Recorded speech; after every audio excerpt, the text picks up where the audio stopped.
সকালবেলা উঠে খামার বাড়ি গেলাম। ধান ঝাড়া চলছে। ধান ঝাড়া আমাদের প্রায় শেষের দিকে। কিছুক্ষণ খামার বাড়িতে থাকার পর আমি বাড়ি চলে এলাম। বাড়ি এসে আমি চা মুড়ি খাওয়ার পরই যে বীজ ধানগুলো কল করতে দেওয়া ছিল সেগুলো আমি বস্তায় বস্তায় ভরতে লাগলাম।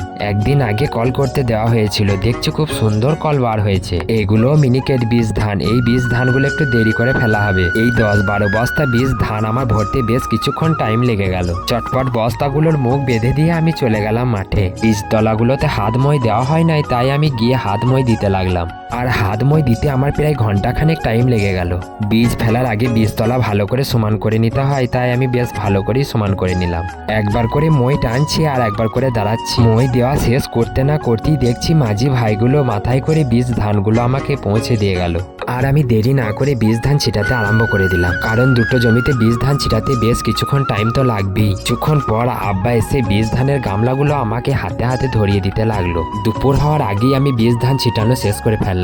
এই কয়েকদিন ঠান্ডা একটু বেশিই করছে। এই নামলা করে ফেলা বীজগুলোতে মনে হচ্ছে যেন ছাই দিতে হবে। ছাই কিভাবে নিয়ে এলাম দিয়ে ছাই ছিটালাম সেই ভিডিওটা আমি পরের ভিডিওতে দেখাবো। তারপরে আমি চলে এলাম আমাদের সর্ষের জমিতে। সর্ষেটাতে পোকা লেগেছে, পাতাগুলো খেয়ে নষ্ট করে দিচ্ছে। ওষুধ এনেছিলাম তাই স্প্রে করে দিলাম। আমার ভিডিও আপনাদের কেমন লাগছে বুঝতেই পারছি না। দেখা হচ্ছে পরের ভিডিওতে। সকলেই অনেক অনেক ভালো থাকবেন।